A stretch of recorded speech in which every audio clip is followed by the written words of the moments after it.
गंगा सागर मेले की शुरुआत हो चुकी है और तीर्थ यात्रियों को कोई परेशानी न हो इसके लिए जय भारत नागरिक सेवा समिति की ओर से हर साल की तरह इस साल भी सेवा शिविर का आयोजन किया गया है, जहां श्रद्धालुओं के लिए भोजन और मेडिसिन के इंतजाम किए गए हैं। कैंप के इनॉग्रेशन के मौके पर कई मेहमान चीफ गेस्ट के तौर पर शामिल हुए। इसमें पद्मश्री अवार्ड से सम्मानित प्रोफेसर एंड डॉक्टर हाजी मोहम्मद फिरोज आलम भी मौजूद थे और उन्होंने इस दौरान कहा कि ये सेवा शिविर जय भारत नागरिक समिति की ओर से पिछले 40 सालों से लगता आ रहा है और सेवा भाव से हिंदू मुस्लिम सभी लोग इसमें शामिल होते हैं। आगे उन्होंने कहा कि हम एक डॉक्टर होने के नाते इस कैंप में हाजिर रहते हैं और लोगों को मेडिकल फील्ड में जो भी परेशानी हो उन्हें मेडिसिन देते हैं। इनॉग्रेशन के इस खास अवसर पर उन्होंने कहा कि बंगाल में टीएमसी के हुकूमत में गंगा सागर मेला को लेकर बहुत काम हुआ है। सुरक्षा के लिहाज से प्रशासन हर वक्त अलर्ट मोड पे है और तमाम इंतजामात हर साल बेहतर किया जाता है और हम लोग भी इस कैंप के जरिए श्रद्धालुओं को राहत पहुंचाने का काम करते हैं। बता दें कि ये कैंप 10 दिनों तक चलेगा। आइए सुनते हैं। देखिए, गंगा सागर का उद्घाटन जो हुआ है ये आज नई बात या पहली बार नहीं हुआ। 40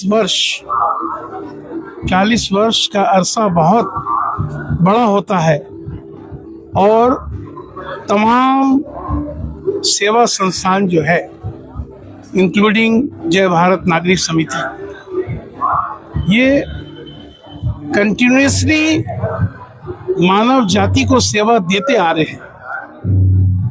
मैं तो बहैसियत डॉक्टर हूँ तो मेरा तो फील्ड है कि जो भी लोग आते हैं, अभी तो 10 दिनों तक मेरी ये ड्यूटी रहेगी या यूँ कहिए कि मेरा ये रिस्पॉन्सिबिलिटी है कि यहाँ पे आके मेडिकल सुविधाएं जो दी जा रही है वो ठीक ठाक चल रहा है कि नहीं, क्योंकि समझिए 31 साल तो मुझे हो गए इस संस्था से जुड़े और मैं बता नहीं सकता हूँ आपको कि हिंदुस्तान के हर कोने से हर गोशे से यहाँ लोग आते हैं और आके अब तक जो हमने देखा है समझिए 3 दशक में किसी को कोई प्रॉब्लम नहीं हुआ, चाहे वो रहने के एतबार से हो, चाहे वो खाने पीने के एतबार से हो, चाहे वो स्वास्थ्य सेवाओं के एतबार से हो। और यहाँ मुझे बुलाया गया क्योंकि ये वैसी जगह नहीं है जहाँ आमंत्रण दिया जाए, ये वैसी जगह है जहाँ खुद शामिल होना पड़ेगा मानव सेवा के लिए, कुछ करने के लिए। क्योंकि अगर इस दुनिया में कुछ अच्छा करके जाएंगे तो उस दुनिया में भला होगा। राजनीति से इसका जो है कोई ताल्लुकात नहीं है। ये गंगा सागर मेला ये सबका मेला है।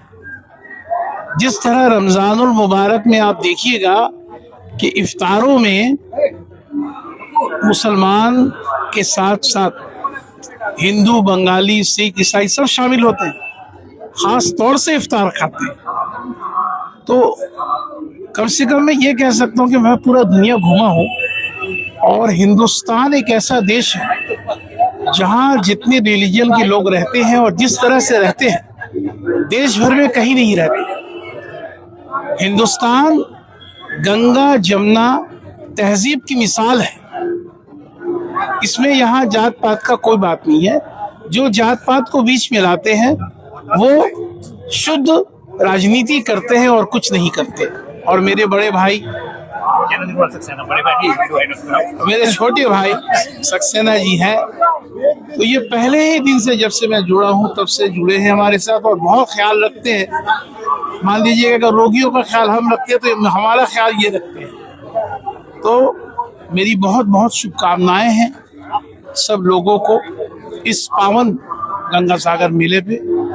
और जिस तरह से जय भारत नागरिक समिति और भी समितियां जुड़कर जो काम कर रही हैं पिछले 40 सालों से 3.5 दशक, उम्मीद करते हैं कि आने वाली पीढ़ी, आने वाले जनरेशन इससे और बेहतर करेंगे। और ये सही प्लेटफॉर्म है ये दोहराना कि वाकई पार्टियां बहुत सी आई, हुकूमतें बहुत आई, लेकिन इस पार्टी की हुकूमत में आने के बाद, सत्ता में आने के बाद माशरा और हालात बहुत अलग हो गया है, बहुत बेहतर हो गया है। सिर्फ यहाँ नहीं, आप काकद्वीप से आगे जहाँ गंगा सागर है वहाँ तक, यहाँ तक के समझिए कोई मेडिकल इमरजेंसी हो जाए तो हेलीकॉप्टर का इंतजाम है, ताकि हेलीकॉप्टर से पेशेंट को लाकर रिस्पेक्टिव हॉस्पिटल्स में एडमिट कराया जा सके। तो ये और आपको कहीं नहीं मिलेगा। तो मैं पश्चिम बंगाल का भी बहुत शुक्रिया अदा करता हूँ, प्रशासन का बहुत शुक्रिया अदा करता हूँ कि वो लोग ये इंतज़ाम गंगा सागर श्रद्धालुओं के लिए, गंगा सागर में आने वाले लोगों के लिए कर रहे हैं। बस सबका भला हो, सबकी खैर हो, यही मेरी प्रार्थना है, दुआ है।